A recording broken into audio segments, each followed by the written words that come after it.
When I say the word Toto, the first thing that probably comes to mind for most people is the name of a certain continent in the center of the world map.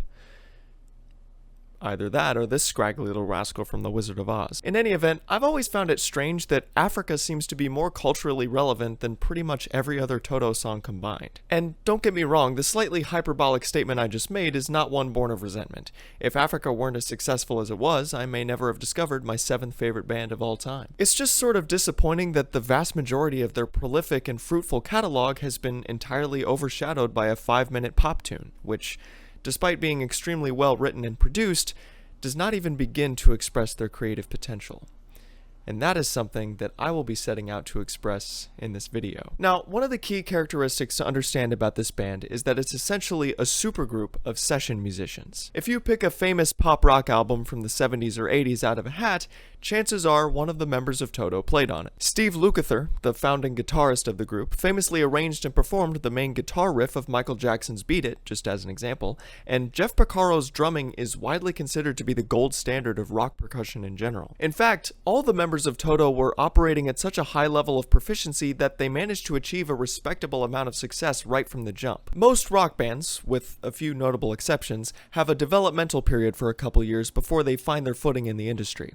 But when Toto released their self-titled debut in 1978, they were already at the top of their game. This album includes all the elements that make their music great as a whole, and the 9th track, Hold the Line, became an immediate smash hit that's proven itself to be a classic radio staple to this very day. The record begins with a gloriously epic instrumental intro called Child's Anthem, which sets the stage perfectly for the incredible music to come. And with the 2nd and 3rd tracks, I'll Supply the Love and Georgie Porgy, it starts to become clear that not only is Toto technically skilled with their instruments, but they also know how to make a song infectiously catchy. David Paich, the keyboardist and lifelong creative partner of Lukather, wrote the majority of songs on this album, and it truly lives up to the mythic phrase, all killer, no filler.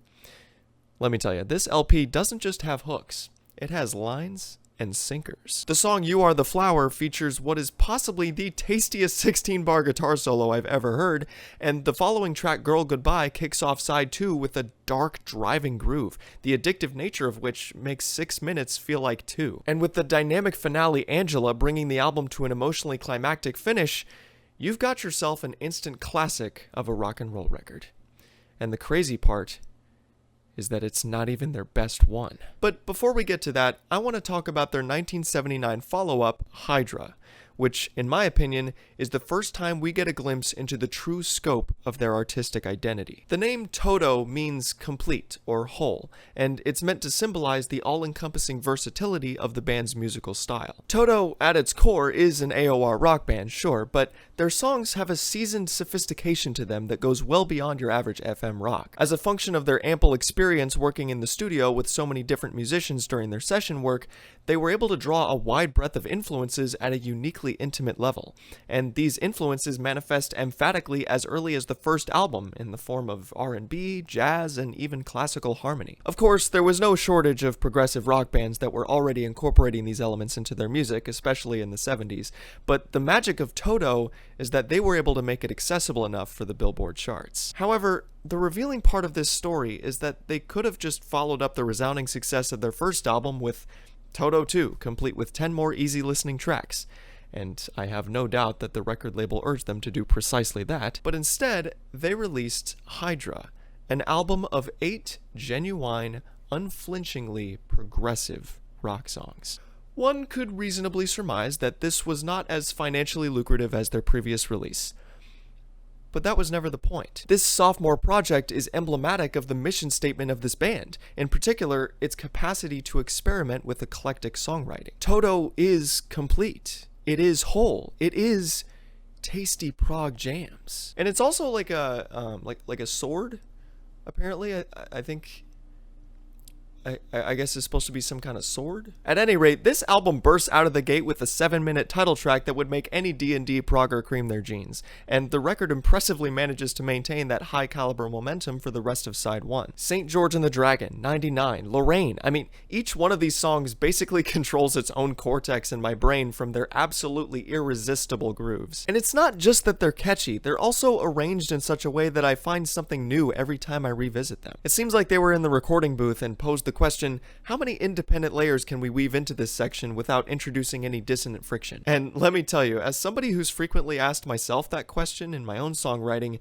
it's a hard line to walk, but ultimately an extremely rewarding puzzle to solve in the studio, both for the artist and the listener. This fusion of catchy grooves with complex harmonic composition gives rise to a truly special sonic chemistry that very few bands have ever been able to capture. Toto was able to take the intricate arranging and production techniques of Steely Dan and combine them with the memorable refrains of the Beatles. And I find that virtuosic supergroups like this generally fail more often than not to create satisfying melodies with any amount of consistency, much less to the extent that Toto was able to achieve over their career. With that being said, I think I still prefer the first album over Hydra. Most of the songs are like a minute and a half too long, and well, if you need another reason, listen to the first 50 seconds of the closing track, A Secret Love. Go ahead, pause this and go listen to it. You back? Cool. If you're wondering what the hell was going on with those synth lines, you're in good company. Momentary lapses of cohesion aside, another reason why I love Toto so much is that they have a tendency to change up the arrangements of repeated sections on the second or third go-around. One of my favorite examples of this comes from the song Live for Today off of their third album Turn Back. The pre-chorus of the track sees this band alternating between the subdominant and dominant chords in a beautifully simple pattern, which leads very elegantly into the chorus. But after the first two choruses, they modulate for a guitar solo, which then goes into one last pre-chorus. But this time, they don't alternate from 4 to 5 to 4 to 5. They stay on the subdominant for 3 measures, which gives the dominant inclined melody on the top of the progression a level of transcendental tension that leads into the final chorus in a remarkably climactic drop. Check this out.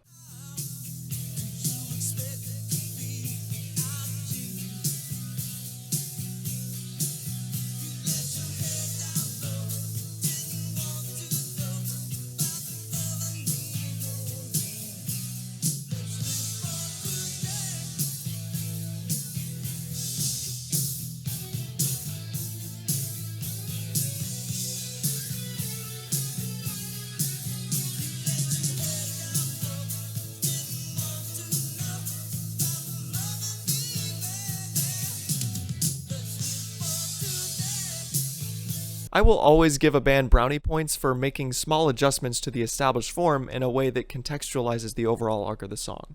I've always been a huge sucker for that extra bit of effort. It's the little things, you know?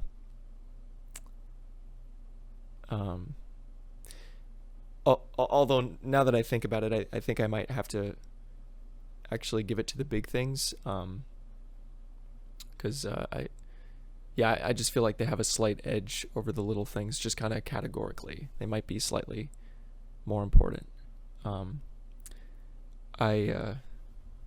don't know why I bother writing scripts for these if I'm not going to follow them. Momentary lapses of cohesion aside, in 1982, Toto released what is, by my estimation, their all-time flagship magnum opus, Toto 4. And let's just say, if it weren't for this album, I probably would not have recorded this video. Artistic quality is obviously one of the most subjective metrics in this world, and one could say that there are no objective statements when it comes to music taste, but by my money, the claim that Toto 4 is a good album is pretty much as close as you can get. This album has everything going for it. The songwriting is consistently creative and memorable in equal measure. The arranging and orchestration are ambitiously rich across the board. Every member of the group is dominating their own sphere of influence with their instrumental performance. The mix is masterfully pristine. And yes, this is the one with Africa on it, but let's shut up about that for the next couple weeks, huh? Especially since the absolute banger of an opening track, Rosanna, is sitting right there in front of us, like a big ol' elephant waiting to be addressed. Okay, so now I'm realizing why I was so averse to following the script verbatim. In all seriousness, Rosanna is legitimately one of the greatest, most meticulously crafted pop rock songs of all time. Even just hearing that iconic shuffle on the drums at the beginning, you can instantly tell that something about the production of this record is an undeniable elevation of their previous output. Of course, you can't talk about Rosanna without mentioning the ripping horn lines that lead into the chorus, and now that we're on the topic, there is some seriously textbook orchestral arranging on most of the tracks on this album. The strings and horns during the bridge of Won't Hold You Back especially are some of the most tasteful symphonic embellishments the genre has ever had. And with the back-to-back dynamic duo Afraid of Love and Lovers in the Night at the start of side 2, all of a sudden we find that Africa is only barely making the top 5 tracks of this record, at least in my opinion. And the thing is, all of the songs in the bottom 5 are still fantastic. Believe me when I say that there is not a single misstep on this entire album. But who am I kidding? If you clicked on this video, chances are you're already a Toto fan, and you probably don't need me to tell you how good Toto 4 is.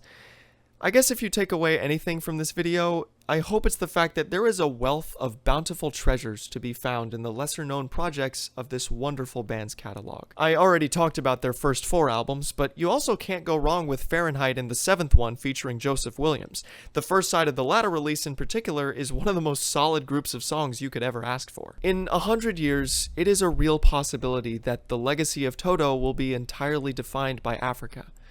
But while we're still in the 21st century, let's try our best to spend some time with the deep cuts and appreciate the full scope of what this remarkable supergroup had to offer. After all, the name Toto has no meaning if not for the vastly innovative melting pot that is their historic discography. And I'm really trying to figure out what the sword means, but I still have no idea.